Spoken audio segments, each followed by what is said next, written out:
Chapter 16. Shino had enlisted the aid of his girlfriend and Hinata to find out what the clue was for the next task.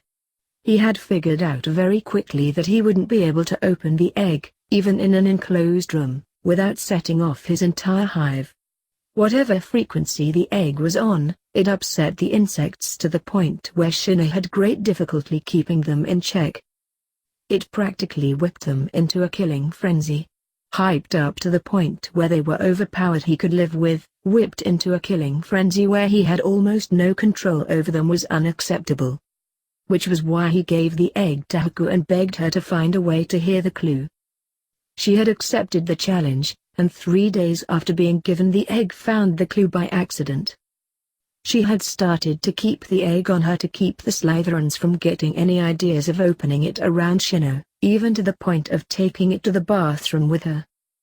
She had accidentally dropped it into the large bath. She had bribed Cedric for the password into the prefect's baths, and had taken to swiping it whenever she got the chance. She dove to retrieve it only to hear the strangest melody. It hadn't taken her and Hinata long to figure out that the clue was the lake, and that it would involve the mermaid colony that lay in the center of it. Shino had never been more grateful for his animagus form than that moment. Shino was bored. And while bored his mind went back to the odd reaction people had during the weighing of the wands ceremony. Snape had been rather displeased when Shino had been forced to leave class early. Luckily Neville's proficiency in potions had improved to the point where he kept his cauldron from blowing up without Shino to help him. His potion was useless, but at least he hadn't blown it up like usual. Ollivander had looked at Shino with something akin to disapproval, probably because he knew where the boy got his wand. Just because Snape had taken them to a dark alley didn't mean his wand was illegal. Besides, Shino had heard from Snape that Dumbledore had specially ordered the boy who lived wand the year before he was to attend the school. Inside the core was a tail feather from the man's phoenix, and Shino didn't want to think of the control the man could have had on his magic. It was bad enough that Dumbledore's particular magic had screwed up his chakra and magic control until he was able to get rid of it. On the plus side, he had had to learn how to separate opposing elements by necessity. So the migraine he had to deal with wasn't a total loss. 11 inches, ebony and you with the wing membrane of a moth demon as the core. Mothra isn't a demon. Just a divine insect that happened to be as big as Hogsmeade, Shino said blandly. The others stared at him. Shino found it hilarious that his wand had a piece of Mothra inside of it, though he was rather curious as to where the woman had gotten it. It was highly possible that it wasn't a piece of Mothra, but rather the cocoon that the insect slept in.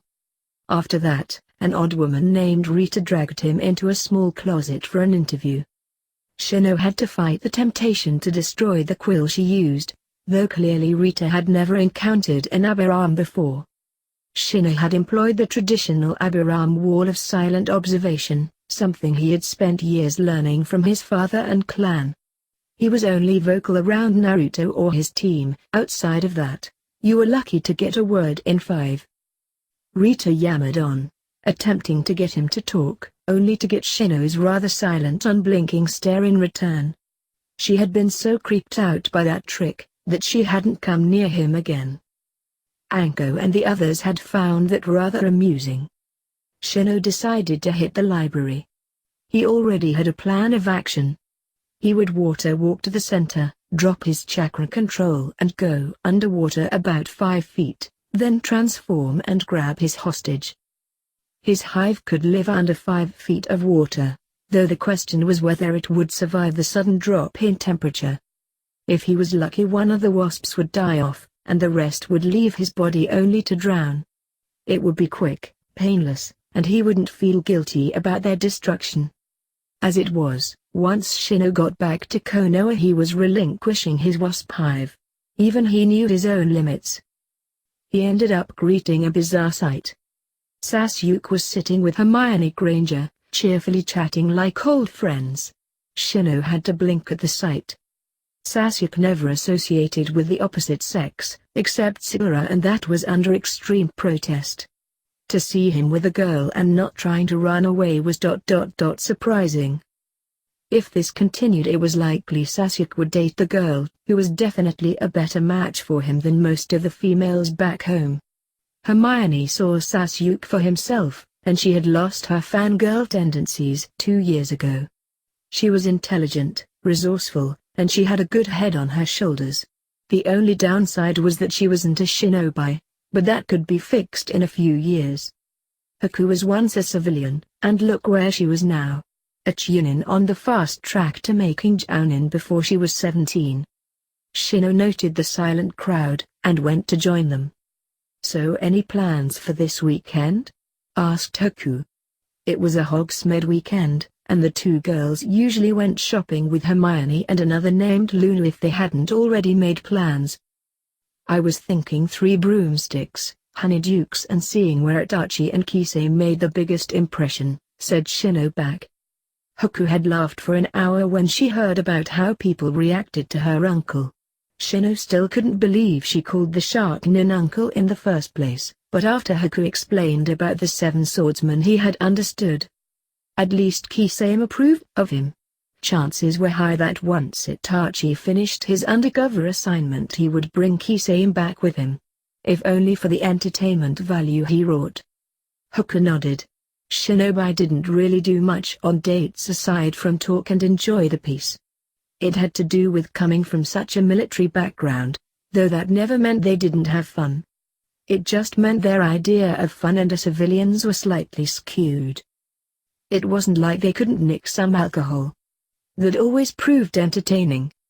Shino was a fun drunk, though after seeing Lee using his drunken fist he had learned to only lose control among those who wouldn't completely embarrass themselves. So far that group only had Sasuke and Naruto in it. Shino's musing was cut short right as Hermione snuck a kiss on Sasuke. The boy's gobsmacked look would amuse Shino and the others for weeks to come, particularly since the two ended up holding hands after that. He noted Ron's look, and grinned. Ron never had a chance with Hermione. He just didn't know it. He had a plan to bring Hermione and her parents to the village. It was brilliant in its simplicity. They just had to use jutsu in front of her, and unlock her chakra coils. Once she water walked for the first time, she would be hooked. Sasuke would most likely get the same idea, and having Hermione as a girlfriend would easily appeal to him. It wasn't like the elders would complain. He was bringing in new blood, the same as Shino. And he would be able to bring in a new profession. Hermione had mentioned her parents' jobs as dentists, and had been properly horrified when Sasuke mentioned that they didn't have any in Konoha. Sure, they had doctors who could prescribe pain medication and knock out a tooth with a little accuracy, but there wasn't anyone who specialized in taking care of the problem before it got to the point where the tooth needed to be removed. Quite a few of the older civilians would definitely appreciate dentures, as Hermione had called them. It turned out that Haku was the one taken. Shino had expected it to be either her or Naruto. Either way, his plan remained the same. Shocking the judges, he dropped from the platform, feet first, and stopped right before he hit the water. The students below the platform were there to witness Shino stopping before he even got wet. He calmly walked into the center of the lake, where Hinata had spotted the mermaid colony. She had taken to practicing her shark form in the cold temperatures, since the soap in the baths hurt her eyes. It still amused Shino that she had gotten a shark of all things. Then again, after reading up on the Great White, and by extension their ancient cousins the Megalodon, he understood.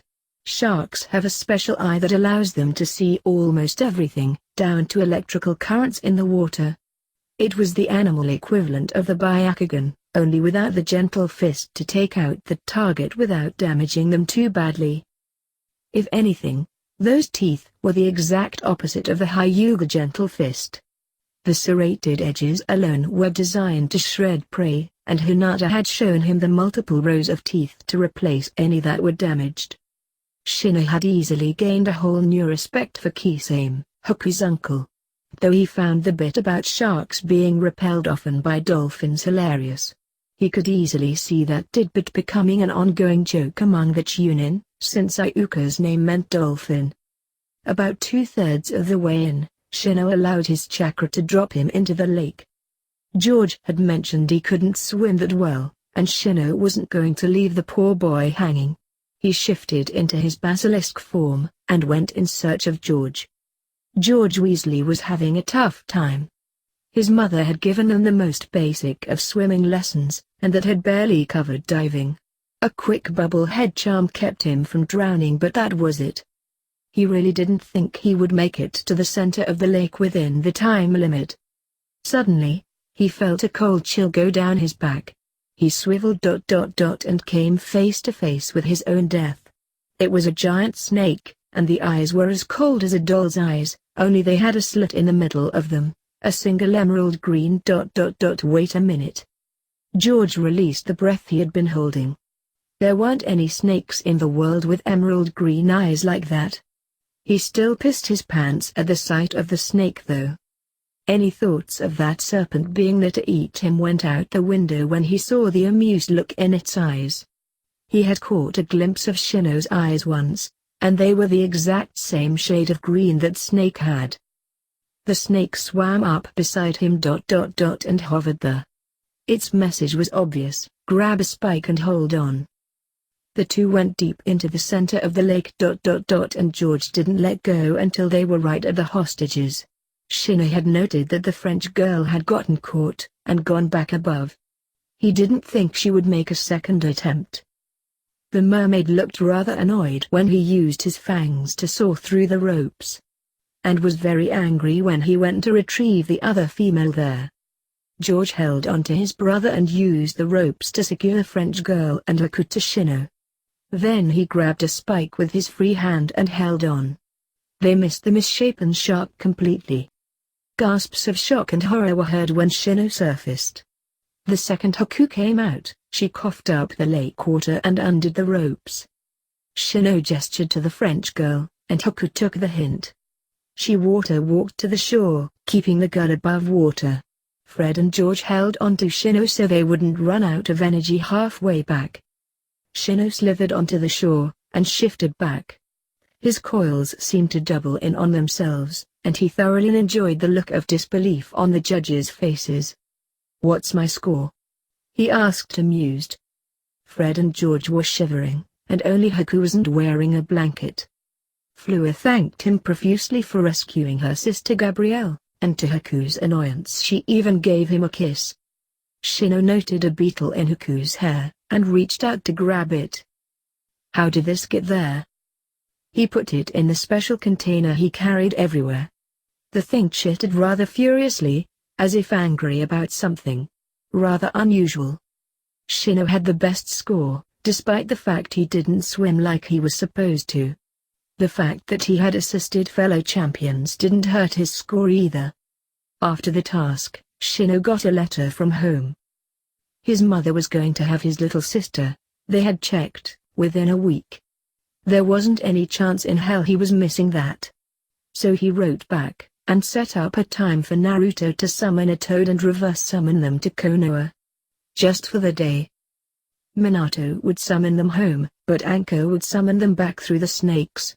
She would do it a few days before the ball. Minato summoned the toad. Naruto was inside, and greeted the boys amused. Naruto had finally started to be able to hang out with him, if only for a few hours. But outside of that he wanted nothing to do with the man. He still had no idea why the former fourth Hokage even wanted to be around him, unless it was out of a sense of guilt. Shino immediately went to see his parents, and found Shibi trying to avoid his wife. Shino's mother had forgotten what it was like to be pregnant. Shino had never been more thankful for silence wards. The screaming would have sent his hive into a real frenzy. 3 hours after coming home, Shibi undid the wards. Shino and Naruto went in. Shino's mother was holding a brand new baby girl, who was wrapped loosely in a warm pink blanket. "What's her name?" asked Naruto. Shibi gently handed the infant over to the boy, who held the baby with uncharacteristic gentleness. Yuri. "Yuri Aburame," said Shibi. Pretty name, said Shino. It was your mother's idea. It's in honor of your birth mother, said Shibi. Naruto carefully handed over the infant to Shino, who held her carefully. The little girl cracked open her eyes and Shino smiled. He had a little sister to take care of, and there wasn't a question in Shibi's mind that the two were going to spoil her rotten. Shino got a picture of his new baby sister, and prepared to head back. But not before he made request to Tsunade. He had seen the look in Naruto's eyes, one he had seen far too often since Shibi had formally adopted him into the clan. Naruto was desperate to know of his parents, but it had been deemed an S-class secret by the third Hokage. "What can I do for you, brat?" asked Tsunade. It was only them inside the room. "Tsunade-sama, I have a special request to make." "What?" "I would like permission to tell Naruto about his birth parents. Sarutobi-sama forced me into secrecy about the matter after I accidentally figured it out. I think it's past time he knew." Tsunade looked at him, hard. She knew the kid's birth parents, and she agreed with him fully. If he didn't know about his parents, then it was high time he learned the truth. He had already proven old enough to know of the Kyuubi, even if the way it came out wasn't ideal. "Fine, but do it outside Konoha. I don't want it getting out before I make it official later next year." "Deal. I was planning on doing it at the school anyway. Fewer prying ears. Go." Shino prepared the snake summon. Manda was going to drop them off personally, for the prank he played on everyone during the second task. He had thought it downright hilarious. Shino didn't tell him, but George really had pissed himself when he appeared. Fred found that fact amusing as hell. Anko was already preparing to summon. She had a smaller snake ready to hiss when they were in. Snape was interested in the whole idea, and was with her. Summoning jutsu, snake. Manda appeared, and Shino walked into his mouth with Naruto. They had a few things from the other genin for the team. Once they were safely in, and not being swallowed, Manda vanished and reappeared back at Hogwarts. Shino and Naruto walked out to a shell-shocked Snape and a cackling Anko. "That is a big serpent." "This is Manda, Lord of the Summoned Snakes," said Shino. Manda was about to leave when he paused. His nose caught whiff of a scent he hadn't caught in years. "Are you aware there is a basilisk nearby? A fairly big one too, by the scent of it," said Manda. "A basilisk? Must be a Greek one then. I didn't see any evidence of one in the lake." Snape groaned. He had a good idea where the damn thing was too. "Oh dear Lord, that damn thing must still be down there," said Snape. Shino and Anko looked at him.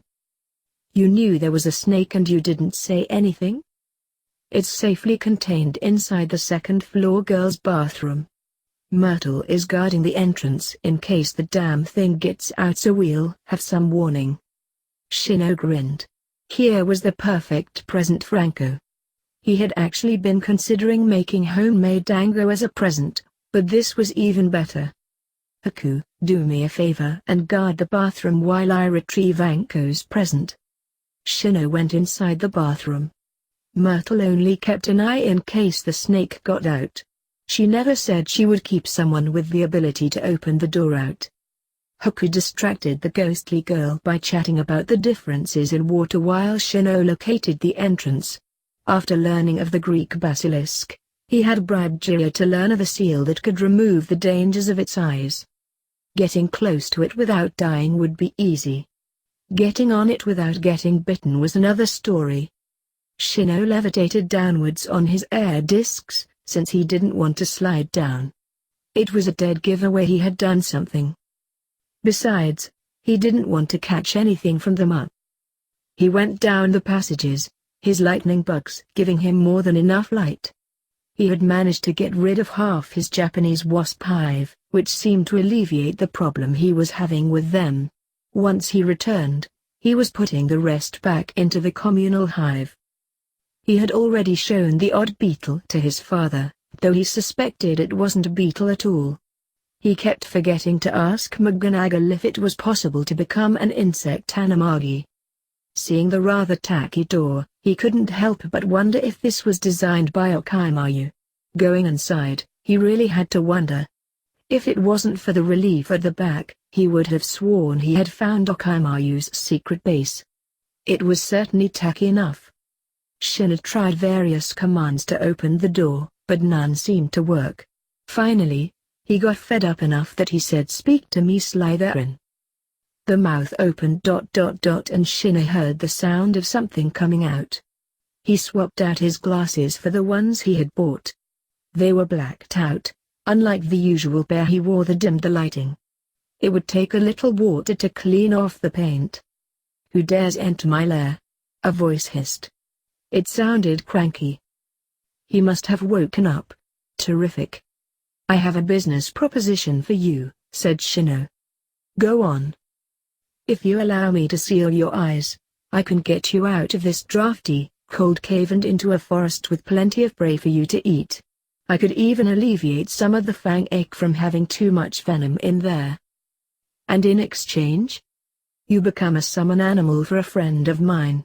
She absolutely adores snakes, and you would be the ideal pet for someone like her. And no one would come after you to kill you because of your abilities. You have a deal, hatchling." Shino carefully approached the serpent, guided only by his lightning bugs. He moved his hands in the appropriate seals, and then made sure the killing gaze was shut off. Then he removed his glasses just to be sure.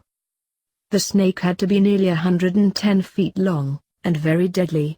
Shino placed the large seal on the ground, which would teleport the snake straight to the Forest of Death. Manda would ensure it survived the trip through the summons realm. He used his chakra to walk up the slime-covered wall, and found Haku with Myrtle, still chatting away. "It was nice meeting you, Myrtle-san," said Shino. He couldn't wait to see how Anko reacted to her new pet snake. Hey guys, what's going on? Thank you so much for watching today's episode. If you guys want to watch more like it, please subscribe to my channel and become part of the video game fanfiction plot. And please leave a comment down below and hit that like button. If you guys have any suggestions on any stories you guys want me to read, don't hesitate. They're always welcome here in the video game fanfic plot. That also goes for video games. Until next time, goodbye!